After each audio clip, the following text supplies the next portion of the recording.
Hello all of you, welcome back again. So हम October 2022 के अंतर्राष्ट्रीय क्रोनोलॉजी को पढ़ रहे थे, जिसमें कि हमने फर्स्ट वीडियो में मासिक घटनाओं का सार संग्रह पढ़ लिया था। सेकंड वीडियो में हमने पढ़ा था प्रादेशिक परिदृश्य को। दोनों वीडियोस देखिए फ्रेंड्स, आपके लिए काफ़ी काम के हैं। जैसे कि फर्स्ट वीडियो था जिसमें मासिक घटनाओं का सार संग्रह है, तो उसमें पूरी मैगजीन का एक तो बर्ड आई व्यू मिलेगा आपको, दूसरा जो वन लाइनर फैक्ट एग्जाम में आते हैं वो आपको वहाँ से देखने को मिलेंगे।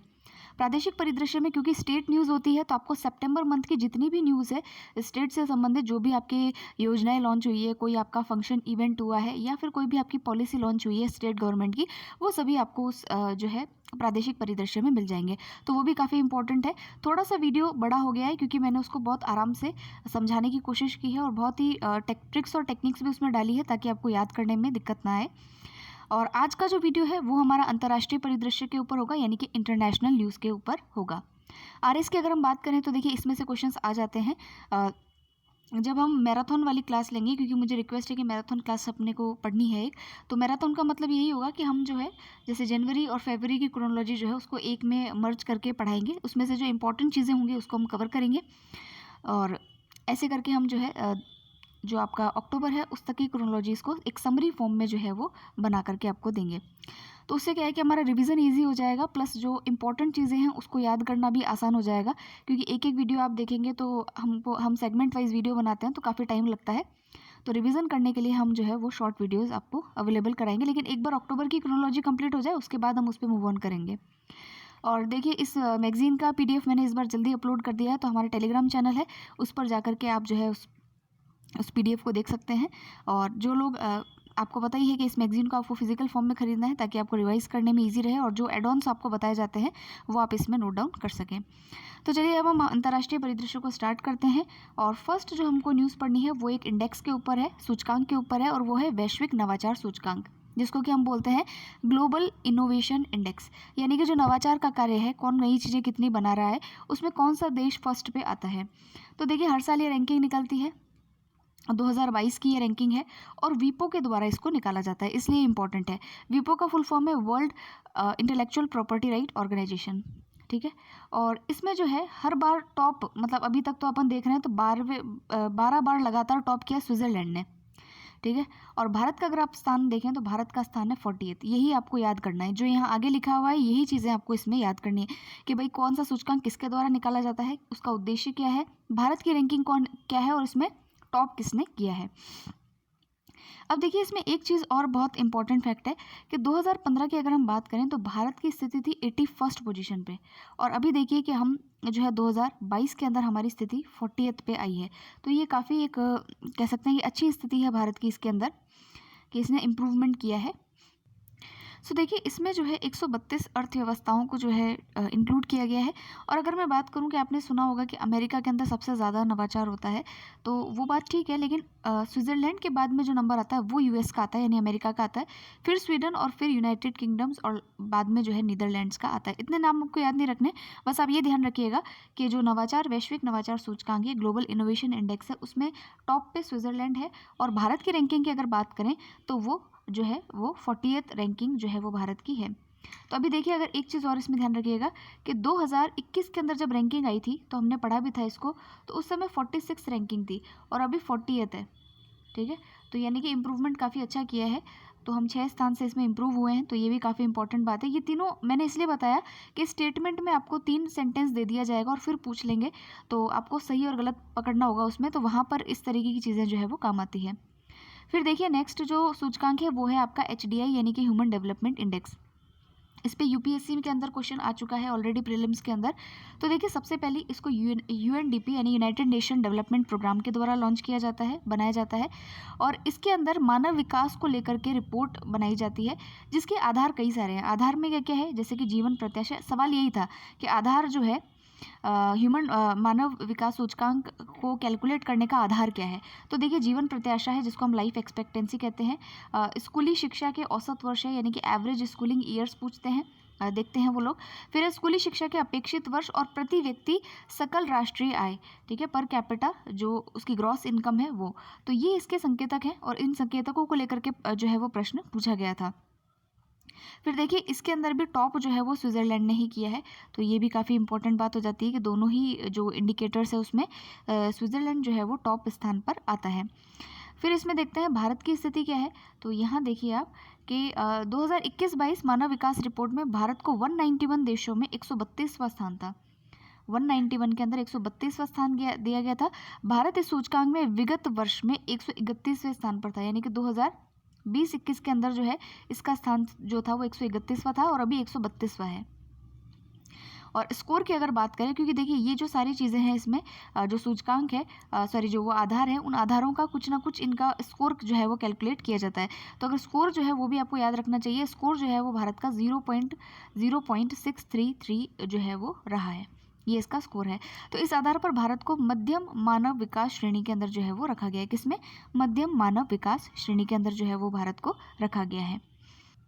अच्छा, इसके अंदर एक चीज़ और ध्यान रखिएगा कि इसके अंदर जो इसका विषय रहा है इस रिपोर्ट का, तो इस बार का इसका विषय है अनिश्चित समय, अव्यवस्थित जिंदगियां, एक बदलती दुनिया में हमारे भविष्य को आकार देना। बड़ा ही सोफिस्टिकेटेड सा नाम रखा है, uncertain times, unsettled lives, shaping our future in a transforming world. Basically क्योंकि कोविड-19 के बाद में ये चीज़ें जो है आ रही हैं और काफ़ी सारे, जैसे हम यूक्रेन वाला संकट भी देख रहे हैं, महामारी का संकट, जलवायु का संकट, तो उसके परिप्रेक्ष्य में इस तरीके का टाइटल दिया गया है। तो ये हमको थोड़ा ध्यान रखना चाहिए।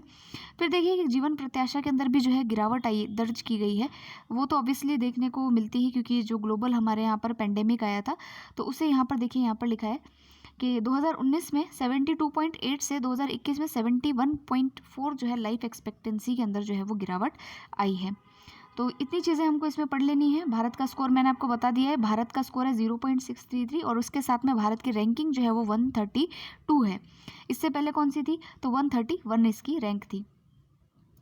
तो ये वाली चीज़ें आप देख लीजिएगा, ये इसके संकेतक है। संकेतक याद करने हैं आपको, ताकि आपको पता रहे कि क्वेश्चन के अंदर, क्योंकि पूछा जाता है कि कौन कौन से संकेतकों के आधार पर इसको जो है मापा जाता है। तो लाइफ एक्सपेक्टेंसी, जन्म के समय जो जीवन प्रत्याशा होती है, स्कूलिंग के अपेक्षित वर्ष और स्कूलिंग के औसत वर्ष और सकल राष्ट्रीय आय। और फिर देखिए कि पड़ोसी देशों को की जो देशों की जो स्थिति है वो यहाँ पर दे रखी है, लेकिन इसमें से कोई क्वेश्चन जो है वो बनता नहीं है। फिर देखिए किंग चार्ल्स तृतीय जो है वो नए सम्राट बने हैं। आपको मालूम है कि जो महारानी एलिजाबेथ सेकंड है, तो वो उनका भी देहांत हो गया है। तो उनके बाद जो उनके बेटे हैं चार्ल्स तृतीय, तो वो जो हैं अब नए सम्राट बने हैं, एम्परर बने हैं। सो फ्रेंड्स, इसमें अगर आप देखेंगे तो कई चीज़ें काम की भी हैं और कई चीज़ें एक जस्ट बेसिक नॉलेज के रूप में भी हैं। जैसे कि पहली चीज़ कि भाई किसको बनाया गया, तो आपको पता होना चाहिए कि भाई क्वीन एलिजाबेथ जो सेकंड थी, उनके जो बेटे हैं उनको बनाया गया है, जिनका नाम है चार्ल्स थर्ड। ठीक है। और उसके अलावा जो ये डिसीजन होता है वो एसेंशियल काउंसिल और प्रीवी काउंसिल का डिसीजन होता है कि भाई किस प्रकार से और जो है वो इनको बनाया जाता है। फिर देखिए कि यहाँ पर कुछ इनके बारे में है। इनका पूरा नाम है चार्ल्स फिलिप आर्थर जॉर्ज, और इनकी जो है 2 वाइफ थी, एक लेडी डायना और जिनसे 2 थे, 2 बेटे थे, विलियम और हैरी, जिनका आप फोटो यूट्यूब पे हम लोग देखते ही हैं। सेकंड जो उनकी शादी हुई थी वो थी कैमिला पार्कर से, और वो अभी इनकी मौजूदा जो है वाइफ हैं, और उनको जो है queen concert of United kingdom की उपाधि से जो है वो नवाजा गया है। फिर देखिए कि जो क्वीन एलिजाबेथ सेकंड थी, वो जो है अपने पिता किंग जॉर्ज सिक्स्थ के बाद में जो है इस गद्दी पर बैठी थी। उसके बाद देखिए कि इनका जन्म वगैरह भी दे रखा है, लेकिन ये इतना कौन पूछेगा, इतना काम का है नहीं। क्वीन एलिजाबेथ के बारे में कुछ और जो फैक्ट्स हैं वो देख लेते हैं कि इन्होंने कुल जो है ये 15 देशों की राष्ट्राध्यक्ष थी। Canada, Australia, New Zealand, Jamaica, Bahamas, Grenada, Papua New Guinea, Solomon Islands, Tuvalu, Saint Lucia, Saint Vincent and the Grenadines, Belize, Antigua and Barbuda और सेंट किट्स एंड नेविस, यहाँ की ये महारानी जो है वो रह चुकी है। महारानी का मतलब ये है कि भाई ये जो देश हैं ये कुछ समय पहले जो है वो इसकी इंग्लैंड की कॉलोनी हुआ करते थे। भारत की कभी महारानी नहीं रही हैं, लेकिन 1952 से 56 तक पाकिस्तान की महारानी ये जो है वो ज़रूर रही हैं। और इन्होंने जो है ब्रिटेन के 15 प्रधानमंत्रियों को शपथ दिलाई है, जैसे विंस्टन चर्चिल से लेकर के लिज ट्रूस तक जितने भी प्रधानमंत्री थे उनको शपथ इन्होंने ही दिलवाई है। देखिए अगर हम संसद प्रणाली पढ़ते हैं भारत की, तो आप जानते हैं कि जो भारत की जो संसदीय प्रणाली है वो हमने ब्रिटेन से बोरो की है, ब्रिटेन से ली है। और ब्रिटेन की जो संसदीय प्रणाली है वो इस प्रकार की है कि वहाँ पर क्राउन इन पार्लियामेंट होता है। क्राउन इन पार्लियामेंट यानी कि जो राजा होता है उसका काफ़ी बड़ा रोल जो है उसमें माना जाता है। और हमारे यहाँ क्राउन की जगह प्रेसिडेंट होता है। प्रेसिडेंट और क्राउन में यही अंतर है कि क्राउन एक जो है हेरिडिटी रूल होता है यानी कि वंशानुगत होता है, और भारत के जो राष्ट्रपति है वो जो है एक गणतांत्रिक देश के राष्ट्रपति हैं, यानी कि डायरेक्टली और इनडायरेक्टली उनको देश की जनता के द्वारा जो है वो नियुक्त किया जाता है। तो अब इसमें देखिए बस ये चीज़ें आपको ध्यान रखनी है। और दूसरा जो वहाँ का राष्ट्रगान है उसमें भी जो है जो क्वीन और जो किंग है उसका नाम जो है वो लिखा जाता है। जैसे कि गॉड सेव द क्वीन था पहले, अब क्योंकि किंग हो गए हैं तो गॉड सेव द किंग नाम से जो है वो जो उनका राष्ट्रगान है वो गाया जाएगा। तो ये कुछ जनरल नॉलेज से बात थी। कोई क्वेश्चन आए इसका मुझे लगता नहीं कि इसमें से कुछ क्वेश्चन बनने जैसा है। फिर देखिए एक और हमको आज एक सूचकांक पढ़ना है। हो सकता है कि इस सूचकांक के बारे में एग्ज़ाम में पूछ लिया जाए। जैसे कि हमने जब एक बार ईपीएफओ का इस साल वाला एग्ज़ाम देखा था, पिछले जो लास्ट टाइम था, उसमें जो इस तरीके के सूचकांक थे जो कि अनयूजुअल थे, कि कभी पूछते नहीं एग्ज़ाम में, तो वो चीज़ें उन्होंने वहाँ पर पूछी थी करंट के नाम पे। तो हो सकता है ये पूछ लें। तो हम देख लेते हैं कि ग्लोबल फाइनेंशियल सेंटर्स इंडेक्स, इसका 32वां संस्करण अभी प्रकाशित हुआ है, और इसे जो है चाइना डेवलपमेंट इंस्टीट्यूट और लंदन में जेडिया येन पार्टनर्स के द्वारा जो है वो विकसित किया गया है।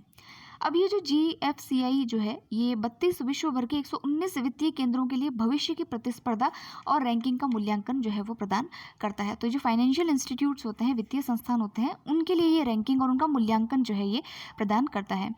अगर इसमें देखें तो वित्तीय केंद्रों के अंदर इन्होंने कहा है कि टॉप 5 में जो वित्तीय केंद्र आते हैं रेटिंग में, GFCI की रेटिंग में, तो वो आता है न्यूयॉर्क, लंदन, सिंगापुर, हांगकांग और सैन फ्रांसिस्को। तो आप ध्यान रखिएगा कि US के संस्थान जो है इसमें टॉप पर है। अब देखिए इसमें और क्या क्या फैक्ट जो है वो हमको पढ़ लेने चाहिए। तो देखिए इसके अंदर जो है भारत की किसी भी संस्थान को इन्होंने रेटिंग नहीं दी है, तो पहली चीज़ तो ये ध्यान रखनी है। दूसरी बात ये भी अगर आप ध्यान रखना चाहें कि 2007 से इसको प्रकाशित किया जा रहा है, और इसमें वर्ल्ड बैंक हुआ, आपका जो है इकोनॉमिक्स इंटेलिजेंस यूनिट हुआ, तो इन सब जो संगठन है इनके 100 से अधिक सूचकांक को यानी इंडेक्सेस को जो है वो इसमें उसके डेटा को इसके अंदर इंक्लूड किया जाता है। तो उनके डेटा के आधार पर ये रैंकिंग दी जाती है। तो 119 जो वित्तीय केंद्र हैं उनके अंदर जो है ये स्थान दिया है। और शीर्ष के जो अगर संस्थान आप देखेंगे तो जैसे न्यूयॉर्क है, लंदन है, सिंगापुर है, यहाँ के फाइनेंशियल इंस्टीट्यूट जो है वो इसकी रेटिंग में शीर्ष पर आते हैं। फिर देखिए UNEP जो है उसके द्वारा ग्रीन फिन्स हब जो है उसको लॉन्च किया गया। अब ये क्या है वो हम देखते हैं। सो नेक्स्ट जो आर्टिकल है फ्रेंड्स वो है UNEP के द्वारा ग्रीन फिन्स हब जो है उसको लॉन्च किया गया है। तो UNEP के बारे में तो आप जानते हैं, यूनाइटेड नेशन एनवायरनमेंट प्रोग्राम। और UNEP के साथ में एक और संस्थान भी है जिसका नाम है रीफ वर्ल्ड फाउंडेशन। तो आपने एक चीज़ और सुनी होगी, कोरल रीफ। कोरल रीफ के बारे में हिंदी में बोलते हैं उसको प्रवाल भित्ति, आई थिंक हाँ यही बोलते हैं, जो कि ऑस्ट्रेलिया के अंदर आपको ग्रेट बैरियर रीफ का नाम आपने सुना होगा। हिंदी में उसको जैसे मूंगा भी बोलते हैं। तो एक एक जानवर होता है। हालांकि इसमें इतना जानने की ज़रूरत नहीं है। जानने की ज़रूरत यह है कि ग्रीन फिन्स हब क्या है एक्चुअली। तो ये जो UNEP है उसने और रीफ वर्ल्ड फाउंडेशन ने मिलकर के ग्रीन फिन्स हब जो है उसको लॉन्च किया है। इनका उद्देश्य सिंपल सा ये है कि भाई जो भी समुद्री पर्यटन होता है तो उसके अंदर जब भी आप स्कूबा डाइविंग करते हैं या स्नॉर्केलिंग करते हैं तो उससे जो है वहाँ के जो इकोसिस्टम है, उसका पारिस्थितिकी तंत्र है, वो ना ख़राब हो। हम जो टूरिज़्म कहते हैं कि भाई मरीन टूरिज़्म को बढ़ाना चाहिए, कि ज़्यादा से ज़्यादा लोग आए, मरीन टूरिज़्म को बढ़ावा मिलना चाहिए, लेकिन उससे जो हमारे समुद्र का पारिस्थितिकी तंत्र है, उसका जो एनवायरनमेंट है, जो कोरल रीफ्स वगैरह है, वो नष्ट नहीं होने चाहिए, वो ख़राब नहीं होने चाहिए। तो किस प्रकार से एक वैश्विक रूप से एक इस तरीके के स्टैंडर्ड या नॉर्म्स बनाए जाए जो कि जो है सस्टेनेबल यानी कि एक तरीके से सस्टेनेबल मरीन टूरिज़्म को बढ़ावा दे सके। तो आई होप आपको समझ में आ गया होगा। ग्रीन फिन्स का मतलब यही है, ग्रीन फिन्स हब का मतलब यही है कि आप जो वैश्विक समुद्री पर्यटन उद्योग है उसको जो है एक तरीके से सस्टेनेबल बनाया जाए, उसमें एक ऐसी प्रथाएं लागू की जाए जिससे कि जो पारिस्थितिकी तंत्र है, जो नाजुक समुद्री पारिस्थितिकी तंत्र है, प्रवाल भित्तियाँ हैं, उनकी रक्षा की जा सके और जो है उनके बारे में जागरूकता भी फैलाई जा सके। मतलब टूरिज़्म कीजिए लेकिन उसको नष्ट नहीं कीजिए। एक चीज़ और कि यहाँ आपने 2 शब्द सुने हैं, एक तो है डाइविंग जिसको स्कूबा डाइविंग कहते हैं आप, स्कूबा डाइविंग, और दूसरा होता है स्नॉर्केलिंग। तो देखिए आपने देखा होगा कि एक तो होता है कि आप सतही समुद्र की सतह के ऊपर घूमते हैं, जिसमें आप वो एक ग्लासेस पहन लेते हैं और एक माउथ से जो है एक पाइप होता है जिससे कि आप सांस लेते हैं, तो वो तो होता है स्नॉर्केलिंग। और स्कूबा डाइविंग का मतलब होता है जब आप सांस लेने के लिए ब्रीथिंग अपैरेटस अपने साथ में ले जा करके और डीप डाइव करते हैं ओशंस के अंदर या समुद्र के अंदर, तो उसको बोलते हैं स्कूबा डाइविंग। तो ये दोनों में डिफरेंस है। तो इसमें जो अपैरेटस यूज़ किए जाते हैं, यानी कि जो जो आप अपैरेटस यूज़ कर रहे हैं, जो टूल्स का इस्तेमाल कर रहे हैं, उससे किसी भी पारिस्थितिकी के अंदर को नुकसान ना हो, तो वो भी देखना जो है इसी ग्रीन फिन हब्स का जो है वो कार्य होगा। तो याद रखिएगा कि इसको लॉन्च किसने किया है, मतलब इसको बड़ा इस्टेब्लिश किसने किया है, तो यूएनईपी और जो है आपका रीफ वर्ल्ड फाउंडेशन ने जो है इसको लॉन्च किया है। फिर देखिए कि भारत और जापान के बीच में 2+2 मंत्री स्तरीय वार्ता जो है उसका संपन्न किया गया है। 2+2 वार्ता के बारे में तो हम कई बार पढ़ भी चुके हैं, यूएस के साथ में भी हुई है। तो अभी जो है भारत और जापान के बीच में हुई है, और कहाँ पर हुई है, टोक्यो के अंदर हुई है, जो कि जापान की राजधानी है। अब क्या क्या बातें हुई हैं वो देख लेते हैं। सो फ्रेंड्स, देखिए कि जो भारत और जापान की जो मंत्री स्तरीय वार्ता है, तो पहली चीज़ तो इसमें ये ध्यान दीजिए कि ये मंत्री स्तर की वार्ता है, तो इसके अंदर प्रधानमंत्री भाग नहीं लेंगे। और ये जो है दूसरी इनकी जो है वो मीटिंग हुई है। इससे पहले 2000 जो है आई थिंक 2019 के अंदर जो है इनकी दिल्ली के अंदर 2+2 वार्ता हो चुकी है, और अभी दूसरी इनकी ये वार्ता है, 2+2 वार्ता है भारत जापान के साथ में। तो इसमें मंत्री स्तर में आप देखिएगा तो जो रक्षा मंत्री राजनाथ सिंह है, विदेश मंत्री एस जयशंकर है, जापान के रक्षा मंत्री यासुकाजु हमादा और जापान के विदेश मंत्री योशिमासा हशासी जो है वो इन्होंने इसमें पार्टिसिपेट किया है। इन्होंने कहा है कि भाई जितने भी इंडियन ओशन के साइड में या फिर जो घटनाक्रम चल रहे हैं उसके निवारण के लिए, उसके डिप्लोमेटिक जो उसका समाधान है उसके लिए दोनों ने जो है सहयोग करने के लिए बात की है। तो मतलब बेसिक सी बातें हैं। आप जानते हैं कि भारत और जापान एक बहुत ही अच्छे मित्र रहे हैं, काफ़ी अच्छे संबंध हैं, और इनकी कुछ एक्सरसाइजेज होती हैं, कुछ जो कि मिलिट्री या जो है इस प्रकार के एक्सरसाइज होते हैं जिनका नाम आपको ध्यान होना चाहिए, जैसे कि धर्मा गार्जियन है, जयमेक्स है, मालाबार है। तो ये सारी जो है इनकी एक्सरसाइज है जो ये लोग संयुक्त युद्धाभ्यास है। उसके अलावा मिलन एक्सरसाइज ये करते हैं, और एक और जो है लड़ाकू अभ्यास जो कि वायुसेना के द्वारा किया जाएगा, उसके ऊपर भी इनकी सहमति बनी है। फिर देखिए कि जो 2+2 वार्ता है ये भारत किस किस के साथ और करता है, तो यूएसए के साथ करता है, जापान हमने पढ़ ही लिया। उसके अलावा रशिया के साथ में भी 2+2 वार्ता होती है। उसके अलावा ऑस्ट्रेलिया के साथ में भी भारत की 2+2 वार्ता जो है वो होती है। और जो पिछली बार हमारे यहाँ पर, पिछली बार का मतलब जो मार्च के अंदर हमारे यहाँ पर जापान के प्रधानमंत्री आए थे, हमने पढ़ा भी था क्रोनोलॉजी में, फूमियो किशिदा, उन्होंने जो है भारत में कहा है कि 5 वर्षों में हम 3,20,000 करोड़ का निवेश जो है वो करेंगे। ये जो हम बुलेट ट्रेन की बात करते हैं, सिस्टर सिटी बनाने की बात करते हैं, तो वो सब जो है जापान के सहयोग से यहाँ पर बनाया जाएगा। फिर देखिए जो नॉर्थ कोरिया है, जिसमें कि एक टायरेंट का रूल है, जिनका तानाशाह का रूल है, जिनका नाम है किम जोंग उन, उन्होंने एक कानून पारित करके स्वयं को परमाणु हथियार संपन्न देश जो है वो घोषित कर दिया है। तो हालांकि ये क्वेश्चन पूछा जा सकता है किस देश ने किया है, लेकिन ये भी एक इजी गेस होगा, तो मुझे नहीं लगता कि इस प्रकार का क्वेश्चन कुछ पूछा जाना चाहिए। तो हालांकि बस एक जनरल नॉलेज के लिए आप ध्यान रखिएगा कि इस कानून ने पहली बार देश की परमाणु स्थिति को रेखांकित किया है। और इस कानून के तहत क्या होगा कि भाई अपनी परमाणु स्थिति को अपरिवर्तनीय बनाता है, और परमाणु निरस्तीकरण वार्ता को जो है ये कानून जो है वो रोकता है। तो ये इसकी थोड़ी सी जो है पृष्ठभूमि, या यूँ कह लीजिए कि कुछ इंपॉर्टेंट लेस इंपॉर्टेंट चीज़ है जो आपको इसमें से टेक आउट करनी चाहिए। फिर देखिए बांग्लादेश के जो प्रधानमंत्री हैं उन्होंने भारत की यात्रा की है। नाम है उनका शेख हसीना, और यहाँ पर उन्होंने जो निज़ामुद्दीन औलिया की दरगाह है दिल्ली में, सूफ़ी संत हैं वो, और राजस्थान में अजमेर शरीफ की ज़ियारत भी उन्होंने की थी। और उसके अलावा इन्होंने किस बारे में बात की है वो हमें जानना ज़्यादा ज़रूरी है। तो देखिए यहाँ पर इस जो मुलाकात है उसके दौरान उन्होंने, जो प्रधानमंत्री हैं उनको 23 भारतीय और दक्षिण एशियाई देशों की 5 अन्य भाषाओं में बंगबंधु शेख मुजीबुर रहमान के ऐतिहासिक 7 मार्च का जो भाषण है उसके अनुवाद वाली पुस्तकें जो है वो भेंट की है। उसके अलावा देखिए यहाँ मुझे एक चीज़ इंपॉर्टेंट लगी कि हाँ, इनमें किस किस चीज़ की घोषणाएं जो है वो की गई। तो यहाँ देखिए मैत्री सुपर थर्मल पावर प्लांट, आपसे पूछ लिया जाएगा कि मैत्री सुपर थर्मल पावर प्लांट जो है वो किन 2 देशों के बीच की योजना है, तो बांग्लादेश और भारत के बीच की है, तो ये ध्यान रखनी है। रामपाल, और ये क्या लिखा है, बांग्लादेश की यूनिट ए का जो है अनावरण किया, तो ये तो भले इसमें तो क्वेश्चन बन नहीं सकता, लेकिन यहाँ क्वेश्चन जो है वो बन सकता है। फिर देखिए रूपसा रेलवे पुल जो है उसका उद्घाटन किया है। खुलना दर्शन रेलवे लाइन और परबोतीपुर कोनिया रेलवे लाइन, इसके लिए भी जो है दोनों के बीच में अनुबंध हुआ है। फिर देखिए बांग्लादेश रेलवे को अनुदान के आधार पर 20 ब्रॉडगेज इंजनों की पेशकश भारत के द्वारा जो है वो की गई है। फिर कुछ छात्रवृत्ति योजना है कि बांग्लादेश की जब मुक्ति संग्राम चल रहा था 1971 के अंदर, तो उस समय जितने भी शहीद लोग हुए हैं तो उनके परिजनों को जो है बंगबंधु शेख मुजीबुर रहमान छात्रवृत्ति देने का जो है वो वादा किया गया है। उनके जो है उनके जो किड्स होंगे उनको छात्रवृत्ति दी जाएगी, स्कॉलरशिप दी जाएगी और 7 सितंबर 2022 से इसको लागू किया है। एक चीज़ इसमें है कि कुशियारा जो नदी है उसके जल बंटवारे को लेकर के भी जो है वो समझौता किया गया। अब क्वेश्चन यहाँ बन सकता है कि कुशियारा नदी को लेकर के हाल ही में जल समझौता जो है वो किन दो देशों के बीच में किया गया है? तो आप नेपाल नहीं करेंगे और उसका आंसर क्या करेंगे, जो है बांग्लादेश करना होगा। फिर देखिए नेक्स्ट है कि अमेरिका ने यूरोप के लिए $2 अरब की सैन्य सहायता की है, घोषणा की है। फिर देखिए अमेरिका ने जो है यूरोप के कुछ देश हैं, ऐसे देश हैं जो कि यूक्रेन और उसके पास वाले देश हैं जिनको कि रशियन जो आक्रमण है उसका खतरा है, तो वहाँ पर उन्होंने सहायता राशि पेश की है। जैसे कि देखिए यूक्रेन के अलावा जो उसके आसपास के क्षेत्र हैं, अल्बानिया, बोस्निया, बुल्गारिया, क्रोएशिया, चेक गणराज्य आदि देशों को भी जो है इन्होंने ये राशि वितरित की है। तो यहाँ पर ये चीज़ इंपॉर्टेंट हो जाती है। उसके अलावा देखिए अमेरिका ने जो है पाकिस्तान को भी जो है F-16 विमानों के रखरखाव के लिए वित्तीय सहायता देने की मंजूरी दी है। अब किसके लिए दी है मंजूरी, ये इंपॉर्टेंट नहीं है। इंपॉर्टेंट यहाँ पर ये जो विश्लेषण है वो ये है कि देखिए भारत तो जाहिर सी बात है कि आपत्ति दर्ज कराएगा ही कि आप एक आतंक को प्रक्षय देने वाले जो देश है उसको आप सहायता प्रदान कर रहे हैं। और जो अमेरिका की सरकार है उसके पास एक सीधा सा जवाब ये है कि भाई वहाँ पर जो सरकार है उसको हेल्प करनी होगी कि वो आतंकवाद को ख़त्म कर सके, इसलिए हम उनको जो है ये सहायता देते हैं। इसका विश्लेषण इस रूप में देखा जा रहा है कि यूक्रेन पर जो रशिया का हमला है उस पर भारत ने एक न्यूट्रल नीति अपनाई है, तटस्थ नीति अपनाई है और बहुत स्ट्रांगली, अगर आप एस जयशंकर जी का इंटरव्यू देखेंगे तो उन्होंने उसको जो है वहाँ पर एडमिट भी किया है कि भारत अपनी फॉरेन पॉलिसी में इंडिपेंडेंट है।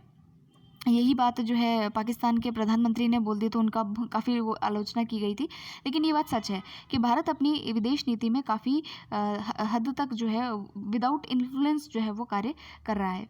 तो यहाँ पर देखिए उन्होंने न्यूट्रल पॉलिसी अपनाई, तटस्थ नीति को अपनाया और ये जो सहायता है अमेरिका की पाकिस्तान को, ये इस तटस्थ नीति को देख करके उन्होंने जोड़ा है और कह रहे हैं कि भाई अमेरिका ने पाकिस्तान को F-16 जो विमान है उसके लिए सस्टेनेबल पैकेज देकर भारत के खिलाफ कूटनीतिक सामरिक दाव जो है वो चला है। क्योंकि देखिए इंटरनेशनल रिलेशंस के अंदर कुछ भी ब्लैक एंड वाइट नहीं होता, जो चीज़ें होती है वो मिक्स में होती है, कुछ भी चीज़ क्लियर नहीं होती, गिव एंड टेक रिलेशंस जो है वो इसमें चलते हैं। तो ये सारी जो चीज़ें थी वो इसको लेकर के हैं। और नेक्स्ट देखिए दिवंगत जो प्रधानमंत्री है शिंजो आबे, उनकी जो राजकीय अंतिम यात्रा है उसको जो है निकाला गया था और उसमें कई देशों के 100 से अधिक देशों के राष्ट्राध्यक्षों और प्रतिनिधियों ने भाग लिया था। कॉकेशियस क्षेत्र के जो दो राष्ट्र हैं आर्मेनिया और अजरबैजान, इनके मध्य सीमा विवाद के चलते जो है सशस्त्र संघर्ष जो है अभी देखने में आया है और पूर्व सोवियत संघ के इन दोनों देशों के मध्य संघर्ष का मुख्य कारण जो है वो जो है हमारे यहाँ पे नगोर्नो काराबाख क्षेत्र है, जिस पर दोनों देश जो है वो अपना अधिकार मानते हैं। तो अभी ये क्वेश्चन पूछा जा सकता है कि हाल ही में जो है जो आर्मेनिया और अजरबैजान है उसमें किस क्षेत्र को लेकर के जो है वो संघर्ष जारी है, तो आप ये लिख सकते हैं, इसका नाम याद रख सकते हैं। तो नगोर्नो काराबाख जो क्षेत्र है इसको लेकर के दोनों के बीच में संघर्ष की स्थिति है। तो देखिए फ्रेंड्स, ये आपका अंतर्राष्ट्रीय परिदृश्य था, काफ़ी इंपॉर्टेंट खबरें हमने इसमें भी पढ़ी है, तो इसको आप एक बार देख लीजिएगा। उसके बाद में हम राष्ट्रीय परिदृश्य को पढ़ेंगे और जल्दी इसको भी कंप्लीट करने की कोशिश करेंगे। बहुत अच्छे से हम इसको कवर करेंगे ताकि क्वेश्चंस जो है आपको इजीली याद हो सके, आपके क्वेश्चंस भी कवर हो सके। तो चलिए मिलते हैं नेक्स्ट वीडियो के अंदर और thank you very much for listening.